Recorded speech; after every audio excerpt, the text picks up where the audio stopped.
life, every day, late at night, not okay. All I want, and I pray, all I need are some better days. নইলে sorry বলে বলে তুই আমার মাথা খেয়ে নিবি। একদম ঠিক বলেছিস, তুই ক্ষমা না করলে আমি তোকে সরিই বলে যেতাম। থ্যাংক ইউ জবা, আমি তোকে প্রমিস করছি আমি আর কখনো তোর সঙ্গে ওইভাবে কথা বলবো না। ওহো, বললাম তো ঠিক আছে, বন্ধুদের মধ্যে এরকম একটু আধটু হতেই থাকে।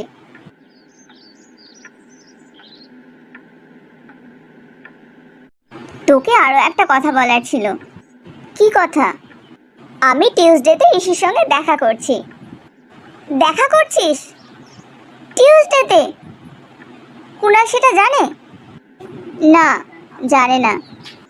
আসলে কালকে তোর সঙ্গে ওইভাবে কথা বলার পর থেকে আমি শুধু এটাই ভাবছিলাম কখন তোকে সরি বলবো, সেই জন্যেই তোকেই আগে জানালাম। এবার কুনালকেও বলে দেব। আমার মনে হচ্ছে তুই একটু তাড়াহুড়ো করছিস। ঋষি যদি ভালো না হয়ে খারাপ হয় তাহলে তুই কি করবি? আরে বাবা, খারাপ হবে না, আমি ওকে খুব ভালো করে চিনি। ঠিক আছে, আমি তাহলে আসছি, মা আবার চিন্তা করবে। ওকে, আবার স্কুলে দেখা হবে। কুনাল, তুই এখানে কি করছিস? চেক করছি তোর ঋষি আসলে কেমন। এটা কিন্তু তুই একদম ঠিক করছিস না কুনাল। আমাকে না জানিয়ে আমার জিনিসে হাত দেওয়াটা তোর উচিত হয়নি। বেশ করেছি, হাত দিয়েছি। তুই কি ভেবেছিস তুই এইভাবে কথা বললে আমি এগুলো দেখব না? আর তাছাড়া কি এমন লিখেছে? বাজে বাজে মেসেজ ছাড়া আর কিচ্ছু নেই। তুই তো বাজেই বলবি, শুধু তোর সব কিছু ভালো আর আমার খারাপ। তুই এখান থেকে এক্ষুনি ওঠ, তোর সঙ্গে আমার কথা আছে। কথা আছে? কি কথা? ঘরে চল, তবেই বলবো। বল, কি কথা আছে? আমি ঋষির সঙ্গে দেখা করছি। দেখা করছিস মানে? কখন? টিউসডেতে। মোটেও তুই দেখা করবি না।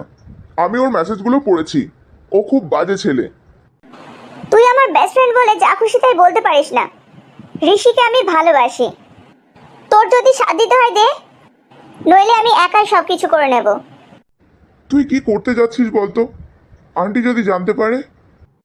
আমি মাকে বলে যাব তোর বাড়িতে পড়তে যাচ্ছি, বাকিটা তোকে সামলাতে হবে।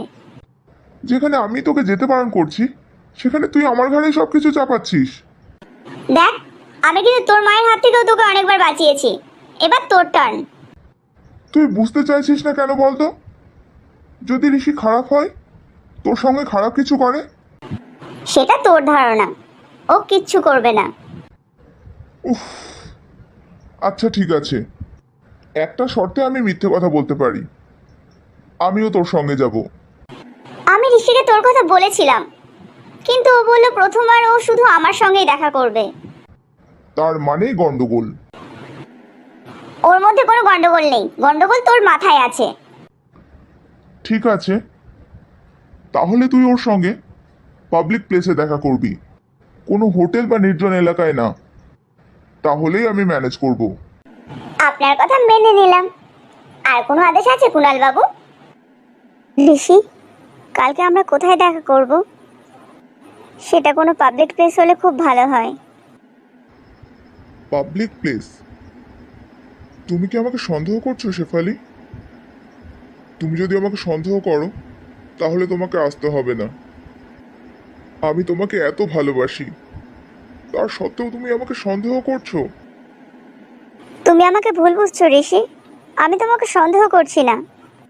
আচ্ছা ঠিক আছে, তুমি যেখানে বলবে আমি সেখানেই যাব।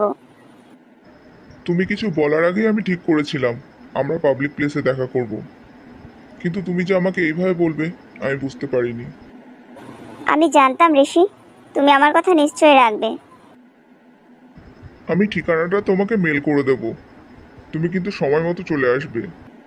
আমি একদম সময় মতো পৌঁছে যাব। কোথায় যাচ্ছিস তুই? তোমাকে তো সকালেই বললাম মা, আমি কুনালের বাড়িতে পড়তে যাব। তাহলে তুই এখন কুনালের বাড়িতে পড়তে যাচ্ছিস, তাই তো? হ্যাঁ, পড়তেই তো যাচ্ছি। এইভাবে সেজেগুজে কেউ পড়তে যায় বুঝি? আমার চোখে চোখ রেখে তোর মিথ্যে কথা বলতে লজ্জা করছে না? কুণাল আমাকে সবকিছু বলে দিয়েছে।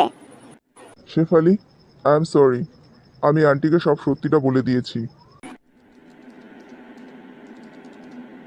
তুই এখন এত বড় হয়ে গেছিস যে মিথ্যে কথা বলে বাইরে যেতে হচ্ছে। আমি এটা বুঝতেই পারছি না, মিথ্যে কথা বলার দরকারটা কি ছিল।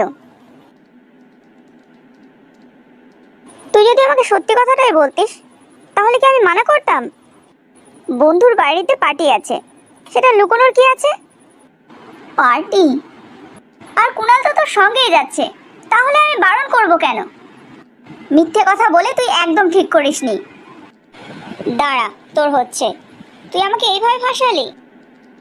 আমি আর কখনো তোমাকে মিথ্যে কথা বলবো না মা। এবারের মতো আমাকে ক্ষমা করে দাও। আমার খুব খারাপ লেগেছে শেফালি। তুই যখন কোনো অন্যায় করছিস না, তখন মিথ্যে কথা বলার তো কোনো দরকার নেই। এই রকম ভুল যেন আর কখনো না হয়। ঠিক আছে মা, এবার সাবধানে পার্টিতে যা, আর তাড়াতাড়ি ফিরে আসবি। কুণাল, তুই কিন্তু সব সময় ওর সঙ্গেই থাকবি। আমি তোর ভরসাতেই ওকে পাঠাচ্ছি। আন্টি, আপনি একটু চিন্তা করবেন না, আমি ওর সঙ্গেই থাকবো।